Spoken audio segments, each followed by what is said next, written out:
Well, we just saw Chef, the new Jon Favreau movie, and the way this show works is we'll give you a quick overview of whether we like the movie or not without any spoilers, and then you can decide if you want to go and see it. If you have already seen it and want to hear more about what we thought about it, you can keep watching after that point. We'll talk about more details and possibly get into, more of the plot and more what happens in the movie. But basic overall, this is a great, fun little art house comedy movie. It's what you expect from the trailer, but it's really well done. It's really funny. There's a lot of really well shot sequences. It's very, I expected it actually to be a little bit more heavy handed on the metaphor of the reasoning for why Jon Favreau made this movie. But thankfully that wasn't the case. It was a very light, kind of a movie into itself, and really about him reconnecting with his son, and teaching him how to make food. And it's a movie that makes you want to eat food. Very much Instagram food, Insta food the movie. I had my first spit take in a long time at part of this movie, so it's very, very funny. A lot of fun, something for everybody. The only people I would say that may not like it would be, if you want G or PG rated language, it's a little coarse here and there. Even with the 10-year-old kid in the movie, they go a little bit on the language, but not terribly bad. Just I'm sure there's people that would be a little bit offended by it. What'd you guys think?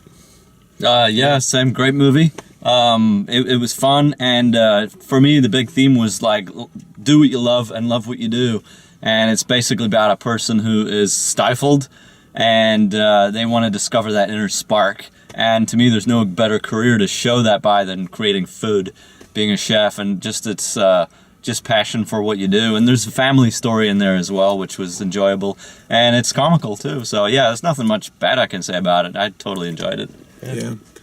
Yeah. I think this is hands down one of his best side endeavors that he's done outside of a major motion picture, and I mean Jon Favreau. I think it was really terrific. It was like my life, because I'm a chef and I also really love comedy, and so like this was just combining the two together, and it was a lot of fun. I would recommend it for anybody who likes to have a good laugh, and really gives a true care for what they love to do, because like Cal said, this is really about like finding that inner spark, and it really comes through there. Cool. Yeah. So that's our brief overview of the movie. If you want to go see it, go do that. Don't let us spoil anything for you. Otherwise, keep watching and we'll talk a little bit more detail about what we thought.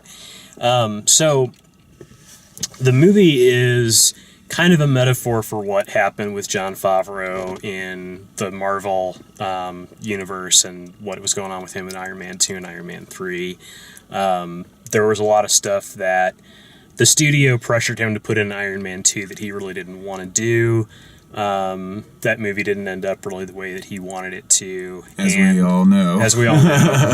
And he didn't stick around for Iron Man 3. Yeah. He left and went off and did some other stuff. And this is one of the things that he did. Yeah. And the story is very much there, in the first act, where Dustin Hoffman is kind of the overbearing boss that won't let him be creative, won't let him, really do anything. He's got a successful formula and just wants to hold on to that. Yeah. It's killing the chef. Yep. Yeah, which he's basically representing Marvel. He's basically the one saying, this is what everybody wants, this is what makes everybody happy. This is what we have just to repeat do. the formula. Yeah, do what everybody likes. Don't mess around with your sweetbreads and Sweetbreads. So that's all cool. The performances in it are very good. I mean, Jon Favreau is the central performance, and he's very good. The relationship between him and the kid is very believable and well done. John Leguizamo he's fine. He's got some funny lines, and he adds a lot of heart to it. He's got spunk. Yeah. Sofia Vergara is very good. All of her is very good. As she plays Jon Favreau's ex-wife. Yeah. And then there's sort of cameos from some of the. It's interesting. There's like cameos from people from the Iron Man series, Yeah. where he's got like a couple of scenes with Scarlett Johansson, who plays the hostess at the restaurant that he's at the beginning. And he has a couple of scenes with Robert Downey Jr., who plays another of Sofia Vergara's ex-husbands. Very funny scene. And Very funny scene. Yeah. so, what stood out to you guys is I'm amazed at how Jon Favreau at times looks like Louis C.K. or vice versa. yeah, Did you think that? He really did. Right? But it really Sometimes. played. I don't know. Especially it with the played kid, true, the interactions, like, you know? Hey, man, but he still did it like in his own way, and I think that really worked for him. It was so honest. Yeah. I felt like it was so honest. There's this one scene where he's been controlled in the kitchen for so long. He's left, and we see a music guy playing a skeleton, Oh, and it's like a yeah. puppet thing with the strings pulled. No words are spoken, just the music, and it's you my just favorite. that's awesome, right? You just see his face, and he just so Hilarious. relates to this, where he's the puppet being pulled on the strings. There's a guy with a marionette Yeah. making a skeleton street sing, show. and the skeleton is like lip syncing along Yeah. with the song. Yeah. And they show that, and they're like closed in on the skeleton, like he's the star of the movie for like a minute. Like Really? you're just sitting there watching the skeleton, and it's really funny, but really like, where is this coming from? And then it just like goes to this close up of Jon Favreau's face, and he is just like He's the puppet. staring at this Mortified. skeleton, like, oh my god, Like, that's holy me. shit. Yeah. So great. Yeah, I actually really loved the fact that they worked so hard on the relationship part of it, because coming from like a background of studying comedy, it's great to watch them kind of wrest the games. Like they had these great scenes where these games were being played and were super funny, where all the characters were having fun and man, big laughs, and I loved that. And then they would rest that by doing the interaction with the father-son thing, Yeah. which I totally related to. And it's funny because Which didn't feel forced. no, it didn't very at natural. all. It was so natural. That Yeah. kid was so great. Yeah. But we saw A Fault in Our Stars the other night, and I just couldn't relate. And I guess that's just me not being a teenage girl. But man, like I had, like wants for parent attention more than any kid ever, and that's why Yeah. I do what I do. It's like, yeah, it was so great though when he started giving him that attention. Man, it killed me. I almost cried in this one. Yeah, great comedy has great grounding. I mean, whether that's Yeah. whether there's really good straight characters that ground the movie, and then there's the wacky character that's the funny part of it, or whether it's something like this where it kind of vacillates between these kind of serious conversations and the drama of, is he going to figure out that he needs to reconnect with his son or not. And there's movies that do that so poorly. Like last week we saw A Million Ways to Die in the West.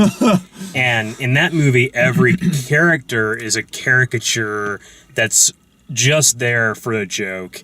They have no basis in reality, no grounding in the real world, and so it's not funny. Like it's just, these are just sketches. These are just outlines of people instead of being people. So yeah. I never even thought of that. That's kind of true, though. Even a comedy, if it's grounded, the laughs are better and mean more, and yeah. Absolutely, yeah. That's something that we study with comedy, is just how real can you be. Jon Favreau is actually an old school improv guy from Chicago. Yeah. He worked with Adam McKay and a bunch of Amy Poehler, Matt Besser, Nice. all those guys. He was on a team with them, so he knows comedy very, very well, Yeah. and it shows through here. I mean, like some of the best writing and kind of like improv scenes, because you can tell that it's natural. They don't, it doesn't seem like they're just take after take after take after take. Yeah. Like it's in the moment almost. Yeah, and filmed. I honestly think this movie it's probably his best since Swingers. Yeah. And it's Swingers is classic. Ugh, I would say so that good. like in a lot of ways this movie is better than Swingers because it's more mature than Swingers is. Yeah, he grew up. He grew up, and it's not relying on an always over the top character. It's not relying on Vince Vaughn to be Vince Vaughn. It's so true. Yeah. It's it's okay being I tell you something I found it's interesting. okay being at an 8 Yeah. every once in a while, Yeah. instead of being at 9 and Having to 10 go most 10, of the yeah. time. And the funniest scene and the best scene in Swingers is the scene where he leaves the phone message. Yeah, I was gonna say Oh, that. yeah. That was so embarrassing. And there's nothing quite that like memorable or noteworthy about this movie, but the consistency for it Yeah, it's is more better. mellow. Oh, It's absolutely. much But more consistently good. Something I liked is like there's a food critic in the movie, and it's kind of it's a Oliver Platt. yeah, So he's awesome funny. at that. And Yeah. so our chef guy totally reacts to that, and it causes a big scene. But that's kind of how his whole food truck thing takes off, popularity and whatnot. But there's no real bad guy or villain. Like that all comes No. around at the end. You can see where like the antagonist is basically just life's challenges itself. In this movie, Yeah. because you think even the food critic's not demonized. Towards the end, it all turns around, and actually he becomes an asset. So Yeah. Yeah, it's- that I mean, I like it that's- for that when there's no like obvious just like formulaic villain or whatever. Yep. Life's challenges is hard enough sometimes, and that's kind of like what this is about, And that's grounding. Yeah. again. Yeah, like exactly. that's It that felt more real and felt kind of you less know, of a cartoony when thing. you find out that like this guy wasn't out to get you. Like Yeah. look That at was it from his perspective. just- Like that's you just where started he's coming this from. with Yeah. him, and he was doing theater. and Theater. His Yeah. whole it's like my whole job is to write crap. Like yeah. bring it on. Like I'm not going Yeah. to challenge you to a food making contest. Don't challenge me to a war of words. Yeah. Like, exactly. Oh yeah, absolutely. What did you guys think about the little lay on of the Twitter boxes and Lots the, of Twitter. and the tweets sounds? Was it's that okay. It was amusing a little bit, yeah. Yeah, Just a flourish, you know. I don't know. Like I always feel like, is that added in because the company's like, oh hey, by the way, or is that something that he conceptualized? I guess I would, and I'm sure he probably talks about it in interviews. But like it's a really interesting take on Twitter. Because Twitter's not just a company with a product placement; it's a phenomenon. Right. It's kind of like, and that so it does make sense in the story, but Exactly. yeah. But they it's also kinda- added Vine into it as well. yeah. Which I actually liked that they used real social networks. They didn't play the I game agree. of, having something that stands in for Sure, Twitter and having sure. something that's, generic Vine. Yeah. Like they just tell More you relatable. what it is and make it relatable. As far as like how they technically accomplish that, the thing with the text boxes, I think I'm probably going to get this wrong that this was the first one, but the first place that I've really saw that used, that technique was really used consistently was in Sherlock the Holmes? Sherlock Yeah. series on the BBC. Oh, interesting. Where they would do text messages that way, and they'd pop up on the screen, and they'd have That's the kind of a first place I saw it three-dimensional. too. Yeah. Everything does it now. And a lot of things do it now. The thing that this did that was kind of different was that when they would send it, like a cartoon bird would like Yeah, the fly tweet off, would, Right. yeah, You like hear a the bird would sound. fly off into the cloud. which was kind of a neat. Into the cloud. It was kind of a neat effect. It didn't bother me. I just was curious how you guys felt about it because I think liked it did lend to the story in that it gave you the impression of, oh yeah, that's going everywhere. Yeah, And that's exactly the whole point. When something goes to the internet, you can't take it back. It's going everywhere, and so they symbolize that as a little bird flying off. And you can't stop it. It's gone. Well, and Yeah. I liked the crowd around the food truck and Yeah. all the birds We're all flying out of the tweeting and crowd. everything's Right. Well, that Just actually to visualize it going viral, it's Yeah, that it works. made me rethink a lot of my tweets. is exactly what you're saying, Cal. Is that I sat there and I was like, yeah, this goes everywhere.